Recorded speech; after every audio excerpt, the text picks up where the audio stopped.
Hola, soy el miliciano Francisco Ferrari, miliciano en la Mayor de Ruca del Plata, y hoy vamos a conversar acerca de un personaje en particular. Pero antes de eso, quería hacerte una pregunta. ¿Qué pensás de la santidad? ¿Se puede ser santo en el mundo actual? Y si es así, ¿qué camino hay que seguir? ¿Cómo se hace? Muchas veces, cuando hablamos de la santidad y de los santos, pensamos en acaso personajes del pasado que hicieron gestas extraordinarias, que tuvieron vidas con acontecimientos que hoy en día no sé si se podrían dar. Bueno, quédate con esa pregunta y anda pensando en la respuesta mientras conocemos a nuestro personaje. Se llama Enrique Yo. ¿Lo conoces? Vení, vamos a verlo. Para conocer a una persona tenemos que conocer su historia, su vida, quién fue, qué hizo.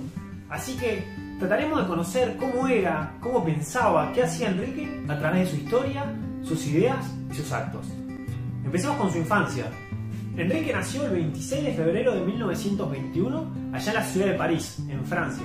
Era el menor de dos hermanos y sus padres eran argentinos, aunque por cuestiones de trabajo el papá estaba ahí en Francia. Es así como en 1923, 2 años después, pegan su vuelta a su país natal en Argentina. Su primer gran acontecimiento de su vida es que cuando él recién apenas tenía 4 años, en 1925, fallece su madre.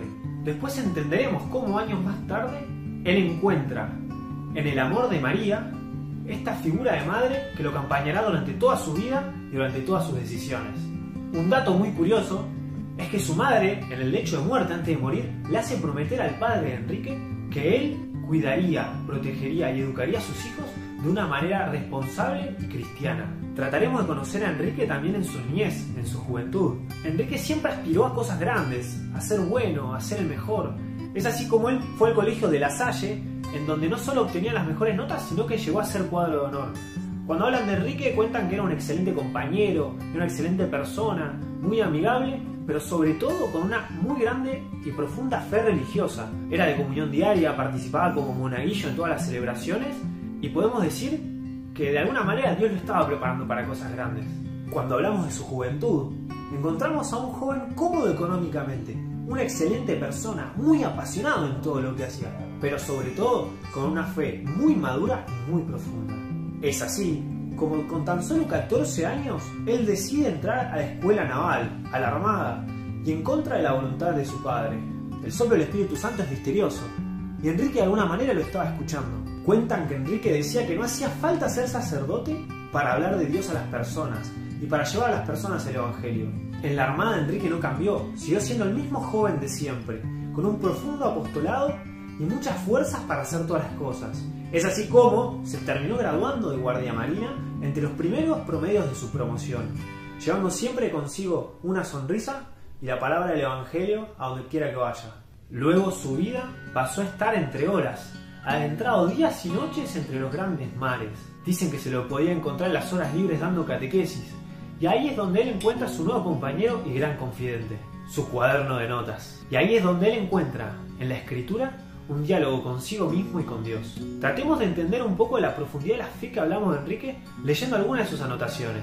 El día que cumplí 20 años, le pedí a Dios que produjera en mí los frutos que Él deseara, que me hiciera consciente de mis pecados y me convirtiera. Mis ideas religiosas se concretaron en 2 puntos: comprender que soy pecador y que debo ir hacia Dios. En esta etapa de su vida es en la que él reconoce su verdadera conversión, como él le dice. Y este es el Enrique que estamos hablando y conociendo. Una persona con una fe muy profunda para aceptar los caminos de Dios, pero también con una humildad para reconocerse pecador. Siguiendo con su vida, Enrique se enamora, y así es como en 1943 contrae matrimonio con Cecilia Bunge, con quien tendría luego 9 hijos. En 1945, y con su primer hijo en camino, a Enrique lo mandan a estudiar a Estados Unidos. De alguna manera, ahí siente que Dios le pide otra cosa, que tome un camino distinto. Estando ya en Estados Unidos, se decide pedir la baja en la armada, porque él quería dedicarse a ser obrero, a ver lo que ellos sentían, su sufrimiento, y poder compartir con ellos el amor de Dios y la palabra del Evangelio. Luego, y como los caminos de Dios son misteriosos, aparece un nuevo personaje en su vida, un gran amigo de él, Padre Monseñor Hildenberg, con quien luego de una gran charla cuentan que Enrique se da cuenta que en realidad lo que Dios le pedía era su apostolado, sí, pero no como obrero, sino en la vida de empresario. Luego de pedir la baja en la Armada, consigue un cargo de ejecutivo en la empresa Cristalerías Rigolot. Es decir, es una persona importante, una persona con decisiones, a la cual respondían muchos trabajadores, obreros de la fábrica. Dicen que al llegar a simple vista parecía una persona distinta. Era un jefe especial. Enrique consiguió llegar no solo a los trabajadores, sino también a las personas de más alto cargo, quienes decían que Enrique tenía amplias capacidades humanas de comunicación, de trabajo. También una persona para contar en los momentos difíciles, de tensión, en la toma de decisiones. Podemos decir que Enrique no tenía miedo, ¿sí? No se achicaba frente a los problemas, sino que también los afrontaba. Pero Enrique seguía siendo el mismo. Una persona sumamente servicial y humilde, siempre dispuesta a ser interlocutor de Dios frente a los demás. Y así fue incluso como los trabajadores y obreros lo consideraron parte de su familia. Muchos podrían pensar que el ser empresario y católico no van de la mano, que el querer el bien de las personas y lo mejor para ellos implica que a la empresa le vaya mal, que no busque crecer. Pero esto es totalmente equivocado. Como podemos leer en su diario, las virtudes del empresario son eficacia, energía e iniciativa. El empresario ha de ser Cristo en la empresa. Hay que cristianizar a la clase patrona argentina. Es indispensable mejorar la convivencia social dentro de la empresa. Importa mucho que el dirigente de empresa sea accesible. Hay que humanizar la fábrica. Para juzgar a un obrero hay que amarlo. Pero Enrique seguía siendo el mismo. En él seguimos encontrando esa pasión que tenía de joven, pero ahora como padre de familia y empresario exitoso. De oración constante y misa diaria, en Enrique podemos encontrar este ora et labora como un modelo para el mundo actual. Necesito rezar mucho para recibir gracia de Dios y poder ir corrigiendo mis defectos. Mi penitencia por sí sola sería estéril. Deberá ir unida a los sufrimientos del Salvador. Esos sufrimientos serán suave yugo si recurro a la Virgen María que, como Madre de Jesús y Madre mía, me inspira alegre confianza. Pero su apostolado no quedó solo en la fábrica, sino que Enrique durante toda su vida participó y colaboró de un montón de movimientos de la iglesia en donde conoció e inspiró muchas personas y amigos. Desde su vuelta a Estados Unidos participó en la Acción Católica y así es como en 1961 llegó a ser presidente de los hombres.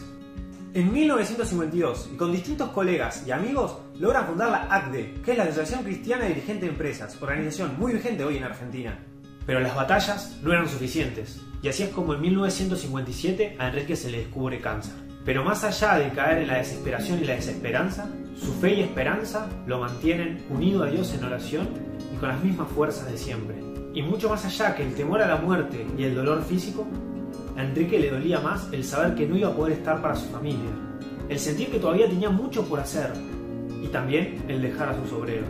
Cuentan que en una de sus operaciones, Enrique necesitaba donadores de sangre, y así es como se presentaron en el hospital más de 250 obreros de su fábrica como muestra de gratitud y devolviéndole un poco de la vida de la cual Enrique ya les había dado un montón.